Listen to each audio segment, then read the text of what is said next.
ইস্তেঞ্জার পরে ঢিলা কুলুপ নিয়ে হাঁটাহাঁটি করা, 40 কদম দিতেই হবে মনে করা, এগুলোর মধ্যে না করলে নাকি নামাজই হবে না, সুন্নত তরিকা কোনটি জানাবেন? প্রিয় ভাইরা, খুব গুরুত্বপূর্ণ একটি প্রশ্ন।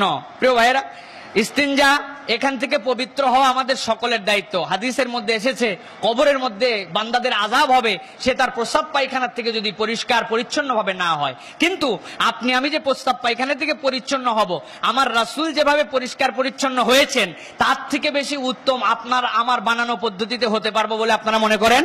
জি না, আল্লাহ রাসূল সবচেয়ে উত্তম ভাবে পরিষ্কার পরিচ্ছন্ন হয়েছেন। সুতরাং সেই পদ্ধতি অনুযায়ী দেখা যায় পবিত্রতার 3টা মাধ্যম, একটা ঢেলা কুলুপ দ্বারা পরিষ্কার, আরেকটা পানি দ্বারা পরিষ্কার, আরেকটা ঢেলা কুলুপ ব্যবহার করার পরে পানি দ্বারা পরিষ্কার। সুতরাং আপনার যেটা সুযোগ থাকবে আপনি সেটাই করবেন, এটা আপনার জন্য ইখতিয়ার। কিন্তু একটি বিষয় আমরা দেখি, ইস্তেঞ্জা করার পরে অনেক সময় আমরা ঢেলা কুলুপ হাতে করে নিয়ে 40 কদম দৌড়াইতেছি, এরপরে আমরা কাঁত কুঁত করে বিভিন্ন শব্দ করতেছি। এইগুলি আসলে শরীয়তের দৃষ্টিতে যদি আমরা দেখি তাহলে সম্পূর্ণ শালীন বলা যাবে না এই বিষয়টাকে। কারণ রাসূল সাল্লাল্লাহু আলাইহি ওয়াসাল্লামের কোন আচরণের প্র্যাকটিসে আমরা দেখি নাই নবী করিম সাল্লাল্লাহু আলাইহি ওয়াসাল্লাম 40 কদম হেঁটেছেন, এ করেছেন ও করেছেন। এইটা আপনার আমার একটা বানানো পদ্ধতি হতে পারে যে যার দ্বারা আমি উত্তম ভাবে পরিষ্কার পরিচ্ছন্ন হতে পারি, কিন্তু শরীয়ত সম্মত না। রাসূল সাল্লাল্লাহু আলাইহি ওয়াসাল্লাম শরীয়তে অনেক পদ্ধতি আপনার জন্য দিয়েছেন।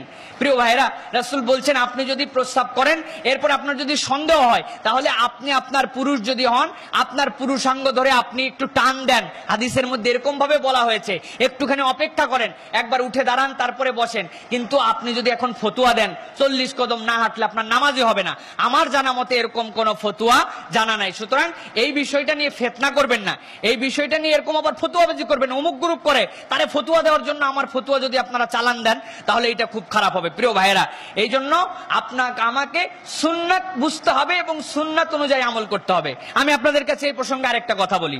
আচ্ছা, যেই মানুষ আমরা প্রস্রাব করার পরে 40 কদম হাঁটতেছি, লাফালাফি করতেছি, এ করতেছি, সেই মানুষগুলাই যখন বাথরুম করে আমরা বড় কাজ সারি তারপরে তো এটা করে না। আপনারা কারা কারা শুধু বাথরুম করেন সেই সময় এক ফোঁটাও প্রস্রাব করেন না? আছেন নাকি কেউ? হ্যাঁ, তাহলে ওই সময় কেন করেন না?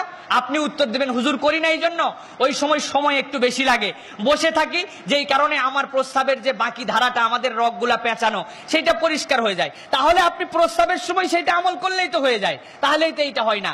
রাসূলের ব্যাপারে বলা হচ্ছে রাসূল ছিলেন একজন কুমারী, লজ্জাশীলতা নারীর থেকেও বেশি লজ্জাবান একজন মানুষ। তাহলে আপনি কেমন করে বলেন তো আপনি উন্মুক্ত জায়গায় যদি এরকম করে ঘুরেন, এটা তো শালীন হলো না। তবে প্রিয় ভাইরা, এইগুলা বিষয় মানুষকে মাসআলা হিসেবে জানাবেন, এইটা ফতুয়া বানায় নিয়ে অমুক গ্রুপ করে তারা বাতিল হয়ে গেছে, এই কথাগুলো আশা করি বলবেন না। আল্লাহ আমাদের সকলকে সুন্নাতে ফেরার তৌফিক দান করুন, বলেন আল্লাহুম্মা আমিন।